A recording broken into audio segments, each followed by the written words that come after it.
વિદ્યુત વિભાજ્યના દ્રાવણની વાહકતા. વિદ્યુત વિભાજ્યના દ્રાવણની વાહકતા વિશે આપણે સમજીએ. જ્યારે આપણે અવરોધ માપવો હોય તો અવરોધ માપવા માટે વિસ્ટન બ્રિજ નામનું સાધનનો આપણે ઉપયોગ કરીએ છીએ. કયા સાધનનો ઉપયોગ કરીશું? અહીંયા લખ્યું છે આ રીતે, વિટસ્ટોન બ્રિજ.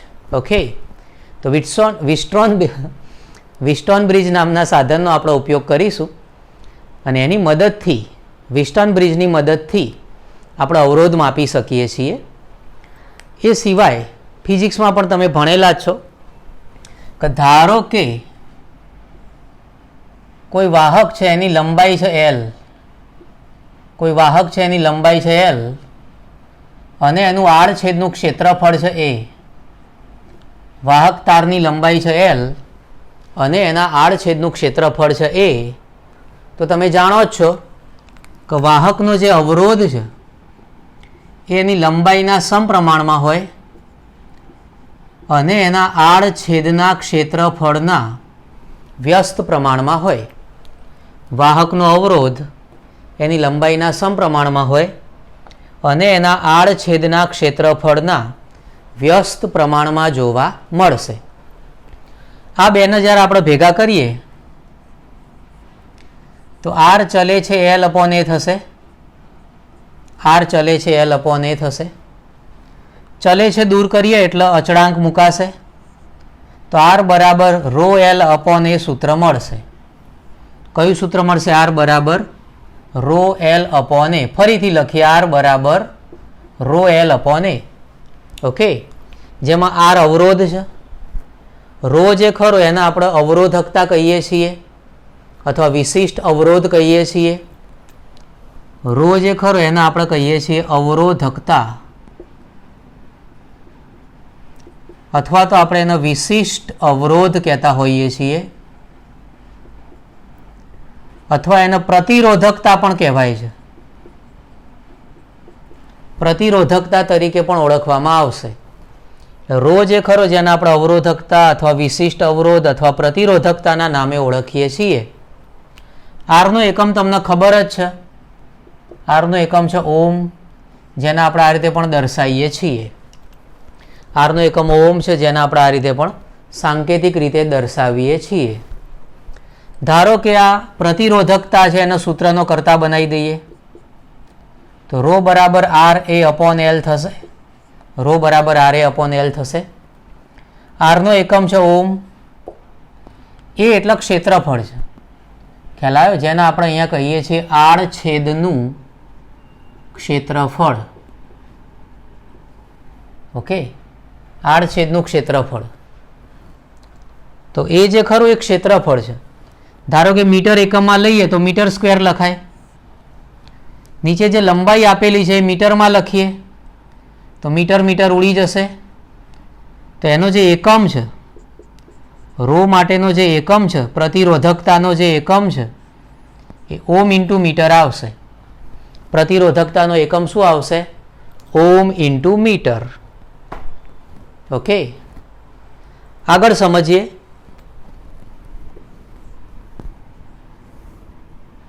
પછી આવશે વાહકતા. વાહકતા જે ખરી એને આપણે G વડે દર્શાવીએ છીએ. વાહકતા જે ખરી એને G વડે દર્શાવીએ છીએ. અવરોધના વ્યસ્તને વાહકતા કહે છે. કેમેસ્ટ્રીમાં ધ્યાન રાખવાનું, કેમેસ્ટ્રીમાં અવરોધનો જે વ્યસ્ત છે ને એને વાહકતા કહીએ છીએ. G એટલે વાહકતા કહીશું. ફિઝિક્સમાં C આવતું હોય, કન્ડક્ટન્સ. ફિઝિક્સમાં C લખાતું હોય છે. કન્ડક્ટન્સ એટલે વાહકતા કહેતા હોઈએ છીએ. કેમેસ્ટ્રીમાં એ લોકો એને G કીધેલું છે, જેને વાહકતા કીધું છે. તો 1/R અવરોધના વ્યસ્તને વાહકતા કહે છે.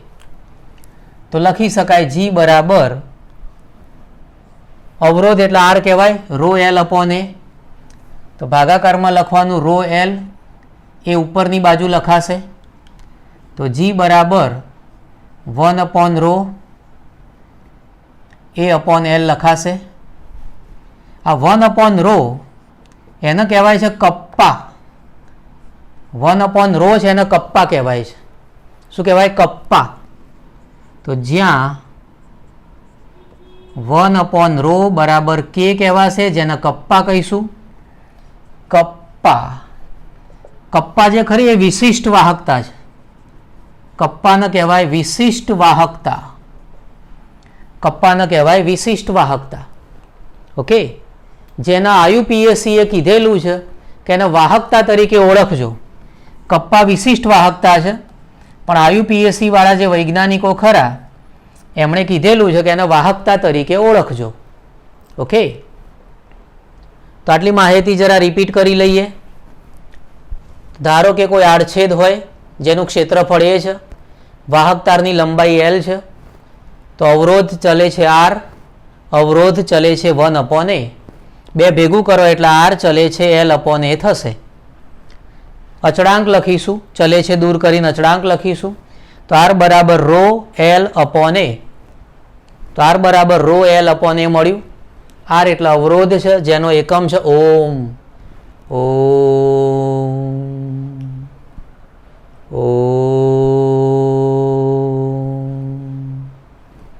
તો R નો એકમ છે ઓમ.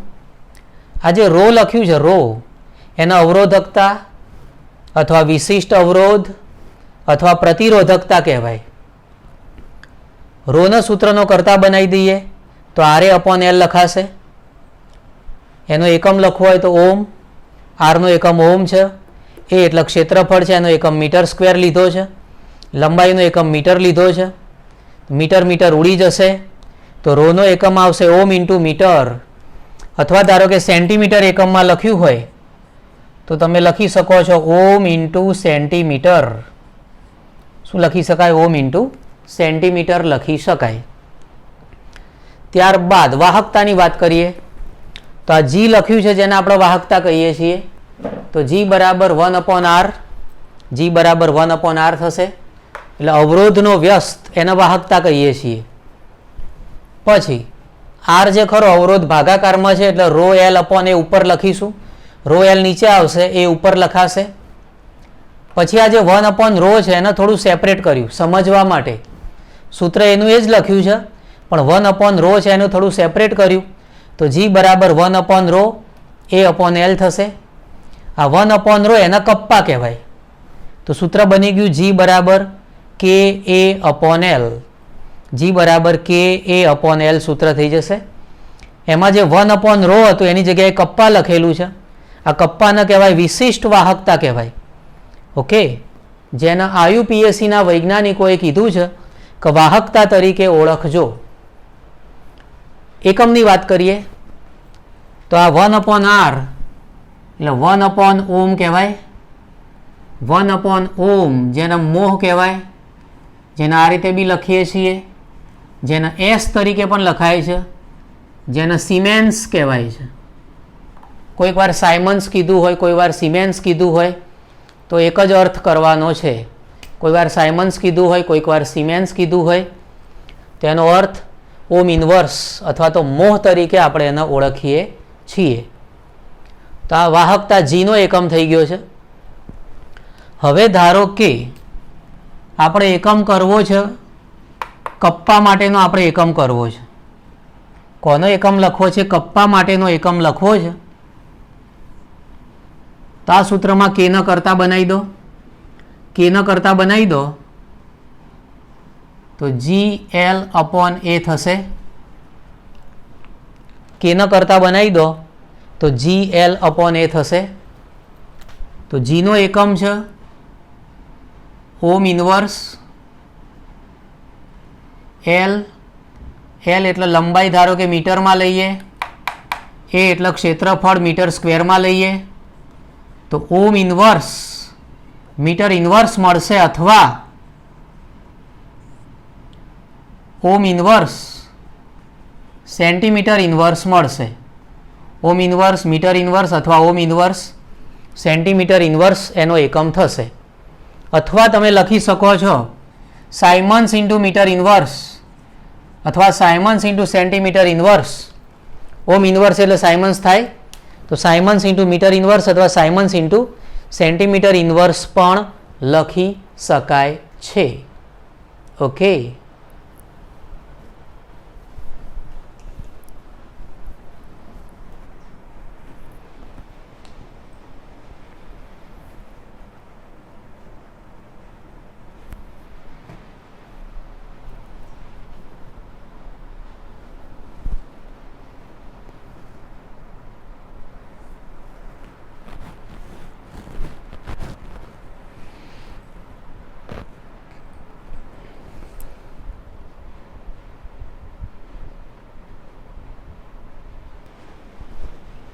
પછીનો ટોપિક જે તમે બાળપણથી જાણો છો, નાના હતા ત્યારથી જાણો છો કે જે પદાર્થની વાહકતા સારી હોય એને સુવાહક કહેવાય. દાખલા તરીકે ધાતુ, મિશ્ર ધાતુ, કાર્બન બ્લેક, ગ્રેફાઇટ, કેટલાક કાર્બનિક પોલિમર પદાર્થો જેમાં પોલીએસિટિલિન, પોલીએનિલિન, પોલીપાયરોલ વગેરે પદાર્થોનો સમાવેશ થતો હોય છે. અવાહક પદાર્થ કોને કહેવાય? જેમાંથી આપણે વિદ્યુતનું વહન કરી શકતા નથી, જેને આપણે અવાહક પદાર્થો કહીએ છીએ. જેમ કે કાચ, સિરેમિક પદાર્થો. સિરેમિક પદાર્થો એટલે ટાઇલ્સ બનાવવા માટે, પછી અમુક પાઇપ બનાવવા માટે, પછી વોશ બેસિન બનાવવા માટે, તો એ બધા માટે જે વપરાતો હોય એને સિરેમિક પદાર્થો કહેવાય, જે અવાહક હોય છે. પછી આવશે અર્ધવાહક, સિલિકોન, ગેલિયમ આર્સેનાઇડ વગેરે, જેની વાહકતા અવાહક કરતાં વધારે હોય, વાહક કરતાં ઓછી હોય. જેની વાહકતા વાહક કરતાં ઓછી અને અવાહક કરતાં વધારે હોય તેને અર્ધવાહક કહે છે. પછી આવશે અતિવાહકો અથવા અતિ સુવાહકો કોને કહેવાય? અતિવાહક અથવા અતિ સુવાહક કોને કહેવાય? તો આ એક આમ તો જોવા જઈએ તો એ બધા પદાર્થો આવા બની શકતા નથી હોતા, પણ જો તમે અમુક પરિસ્થિતિમાં પદાર્થ ન રાખો તેની વાહકતા બહુ જ વધી જાય છે, એટલે અનંત વાહકતા થઈ ગઈ એવું ગણી શકાય. અને એમાં જે અવરોધ છે, અવરોધકતા છે, એ સાવ શૂન્ય જેટલી થઈ જતી હોય. એટલે જે પદાર્થોમાં પ્રતિરોધકતા શૂન્ય થઈ જાય, અનંત વાહકતા જોવા મળતી હોય, પ્રતિરોધકતા શૂન્ય થઈ જાય, અનંત વાહકતા જોવા મળતી હોય, તેવા પદાર્થોને આપણે અતિ સુવાહક પદાર્થો કહીએ છીએ.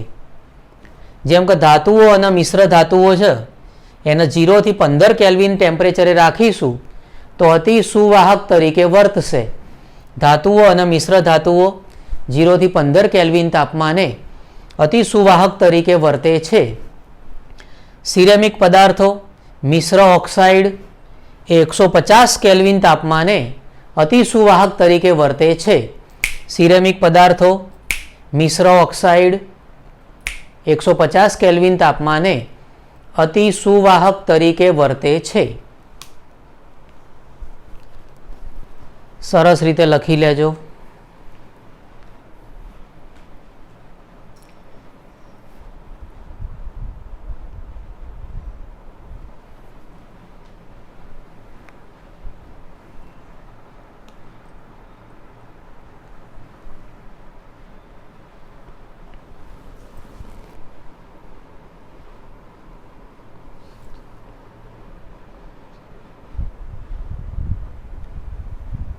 ઇલેક્ટ્રોનીય વાહકતા અને વિદ્યુતીય વાહકતા. ઇલેક્ટ્રોનીય વાહકતા અને વિદ્યુતીય વાહકતા.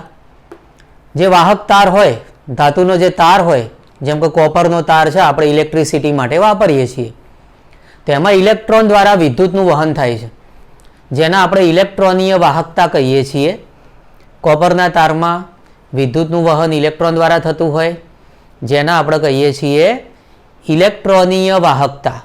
ઓકે, એનો આધાર કયા પરિબળો ઉપર છે? જે તે ધાતુના સ્વભાવ ઉપર અને એના બંધારણ ઉપર. સંયોજકતા ઇલેક્ટ્રોનની સંખ્યા પ્રતિ પરમાણુ. કેટલા સંયોજકતા ઇલેક્ટ્રોન એક પરમાણુમાં જોવા મળે છે એને કહેવાય સંયોજકતા ઇલેક્ટ્રોનની સંખ્યા પ્રતિ પરમાણુ. અને તાપમાન.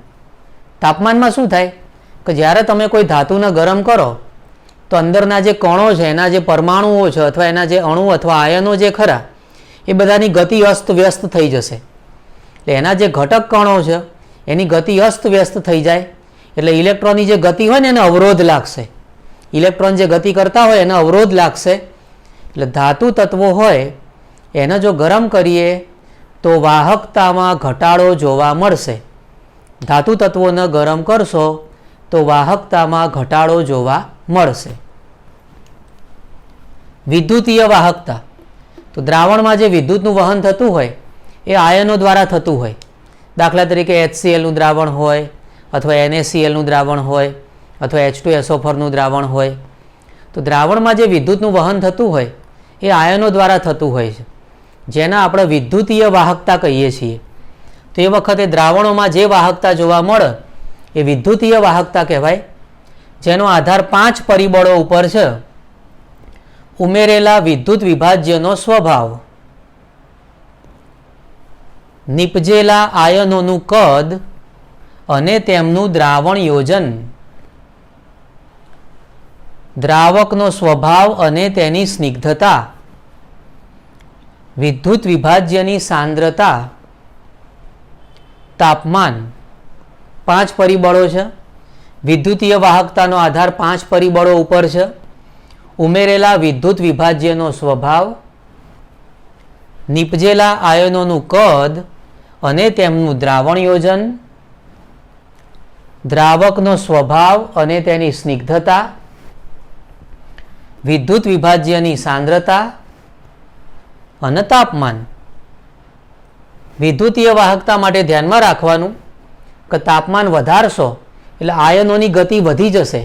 તાપમાન વધારશો એટલે આયનોની ગતિ વધી જશે, એટલે વાહકતા વધશે.